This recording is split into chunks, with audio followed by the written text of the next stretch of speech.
So update po natin as of 11 in the morning regarding po kay severe tropical storm. Natatawagin po natin na Uwan. Sa ngayon po meron siyang international name na Fongwong. Huling namataan po ang bagyo, 1,325 kilometers po sa silangan ng Visayas. Taglay na ang hangin na 100 kilometers per hour, so lumakas pa po ito, malapit dun sa kanyang gitna at may pagbugso hanggang 125 kilometers per hour. At kumikilos west-northwest sa bilis na 20 kilometers per hour.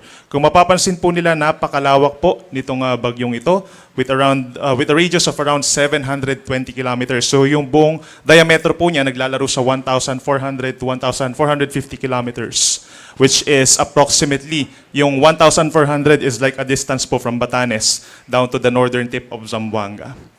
Sa ngayon po, wala pa naman tayong nakikitang epekto. Direktang epekto galing dito kaya bagyong tatawagin nating Uwan. Yung amihan or northeast monsoon, nandito pa lamang po sa may extreme northern Luzon. Nagdadala ng mga pag-ulan dito sa may Batanes and Cagayan. Habang mga localized thunderstorms pa lamang po. Kung ano yung may experience natin today and early tomorrow, yan po ay dahil lamang sa mga localized thunderstorms, yung mga pag-ulan. Ito po yung official track ng Pag-asa regarding dito kay bagyong Uwan. Base sa ating latest track, mamayang late evening or bukas ng umaga, ito po ay papasok na ng ating area of responsibility. Papangalanan nga po natin na Uwan. And by that time, ito po ay nasa typhoon category na nasa around 120 to 130 kilometers per hour yung taglay na hangin. Simula naman po bukas hanggang sa Lunes, generally west-northwest po ang tinatahak nito na direksyon. At possible, habang nandito po sa may Philippine Sea, pagsapit po ng Linggo, ay lalakas pa ito bilang isang super typhoon. So sa pagpasok niya, magkakaroon po ng rapid intensification. Approximately 185 to 195 kilometers per hour habang papalapit po dito sa may Luzon. Kung mapapansin din po natin, base sa ating latest track, we have to emphasize na ito po ay napakalaking bagyo. So ibig sabihin, as early as Saturday evening, mararamdaman na po yung mga pagbugso ng hangin dito sa may Bicol region, Eastern Visayas, and even yung mga nearby areas sa Caraga, dito sa may Central Visayas, at bahagi pa ng Mimaropa and Calabarzon. Then pagsapit po ng Linggo at Lunes, ito yung time kung saan papalapit na nga po dito sa may mainland Luzon, ito nga nasabing sa bagyong Uwan, at babagtasin pagsapit po ng late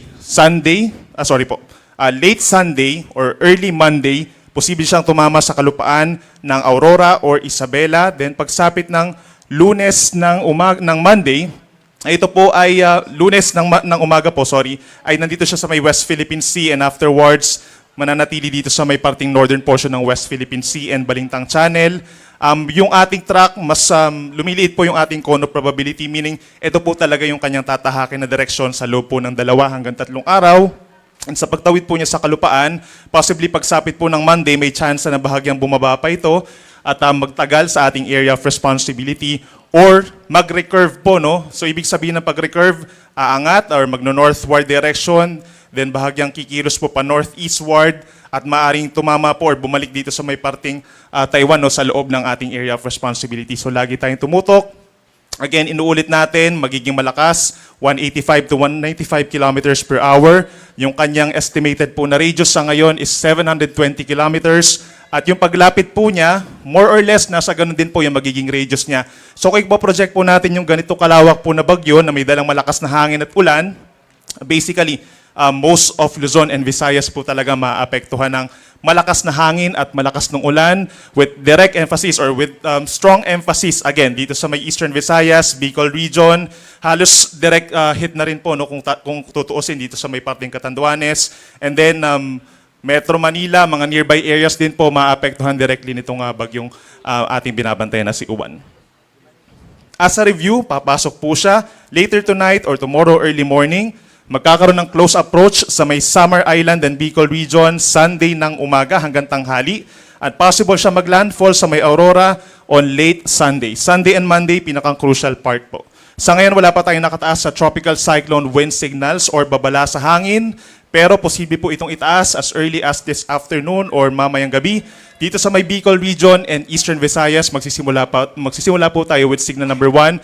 Pero dahil ito ay magiging isang super typhoon, posible hanggang signal number 5. Ito naman po yung ating rainfall forecast. So within the next 24 hours, ngayon hanggang bukas ng umaga, wala pa tayong mararanasang direktang epekto. No? Pero pagsapit po ng bukas ng tanghali hanggang Sunday ng tanghali, ito yung time kung saan nasa loob na ng PAR, nasa may silangan po ng Bicol, itong si Bagyong Uwan, meron po tayong posible agad na higit 200 millimeters sa dami ng ulan dito po sa may Catanduanes. 100 to 200 millimeters naman po ang posible dito sa may kulay orange, Camarines Norte, Camarines Sur, Albay, Sorsogon, Northern Samar, and Eastern Samar kapag meron po tayong 100 millimeters or higit pa within a 24-hour period na mga pag-ulan, mataas ang tsansa ng mga landslides at mga pagbaha, hindi lang po dun sa mga typical na binabahang mga lugar at yung pag-apaw din po ng ating mga kailugan.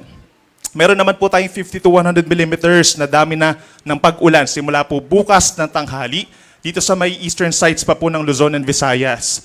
From Cagayan down to Isabela, Quirino, Aurora, Quezon, gayon din ang Romblon, Marinduque, Masbate, Samar Province, Biliran, and Leyte. Aasahan din po yung mga moderate to at times heavy rains. Magsisimula po yan bukas, pero mas dadami pa yung mga pag-ulan pagsapit ng araw ng linggo. At pagsapit naman po ng Sunday noon hanggang sa Monday noon. Ito yung time kung saan malapit na dito sa may Northern Luzon, Northern and Central Luzon, itong si Bagyong Uwan at babagtasin nga po itong malaking bahagi ng norte. Kapansin-pansin, marami na po or halos buong Northern Luzon except Batanes ang magkakaroon ng 200 millimeters na dami ng ulan in a 24-hour period, 200 or higit pa. So ito pong kulay red, basically Cagayan, Isabela, Quirino, Nueva Vizcaya, Aurora, and Nueva Ecija, buong Cordillera Region, and buong Ilocos Region. Yung orange naman po, ibig sabihin yan, 100 to 200 millimeters sa dami ng ulan, simula Sunday ng tanghali, dito sa natitirang bahagi po ng Central Luzon, Metro Manila, 100 to 200 millimeters. Gayun din po ang Cavite, Rizal, Laguna, Quezon, Camarines Norte, and Camarines Sur, as well as Catanduanes. At pag 50 to 100 millimeters naman po, simula po Sunday noon hanggang Monday noon, possible po yan dito sa may Batangas, sa Occidental and Oriental Mindoro, Marinduque, Romblon, Albay, Sorsogon, Masbate, hanggang dito po sa may Northern Samar, and even dito sa may Aklan and Antique, posible pong umabot sa 100 millimeters ang dami ng mga pag-ulan. Inuulit natin, yung mga ganitong karaming pag-ulan po, associated kay Bagyong Tino, posibleng magdulot ng malawakang pagbaha, lalo na dun sa mga low-lying areas o yung malapit po sa mga kabundukan naman, is possible din po na mag-cause ng landslides or pagguho ng lupa. Meron tayo diyang mga major river basins po dito sa Luzon, no? Make sure na coordinated tayo sa ating mga local government units. Sunday and Monday, mataas ang chance na magtataas tayo ng mga heavy rainfall warnings na hanggang kulay pula. And balikan na lang din po natin, no, sa mga nagtatanong naman po, dun sa mga areas na dinaanan po ng Bagyong Tino dito sa may pating Palawan, natitirang bahagi ng Visayas, by Sunday and Monday, asahan din po yung mga kalat-kalat ng mga pag-ulan. Well, hindi po siya nakikita nga abot pa ng, ng 50 millimeters. So, balit yung kalat-kalat ng mga pag-ulan po natin,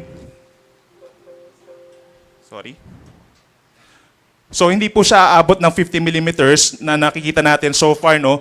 Pero dahil nga magkakaroon man lang ng light to moderate rains, ito ay posible pa rin mag-aggravate po ng mga landslides dahil knowing na nitong mga nagdaang araw, nagkaroon nga po ng mga pag-ulan doon na malalakas. Sa ngayon po, wala pa naman tayong nakataas na gale warning.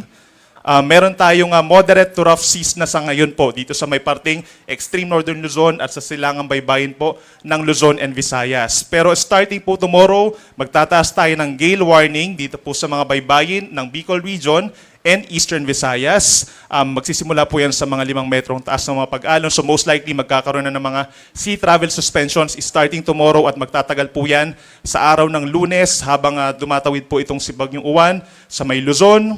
And then, bukod pa dyan yung storm surge warning, hindi pa natin nakikita in the next 24 hours. Pero habang lumalapit po ang bagyo, nakikita natin na magkakaroon din po ng babala ng daluyong dito po sa silangang baybayin po ng Luzon and Visayas starting tomorrow hanggang sa Sunday. And Sunday to Monday, basically buong northern and some parts of Central Luzon magkakaroon din po ng storm surge warnings. So yan muna ang latest mula po dito sa weather forecasting, mula po dito sa Weather Division ng Pag-asa.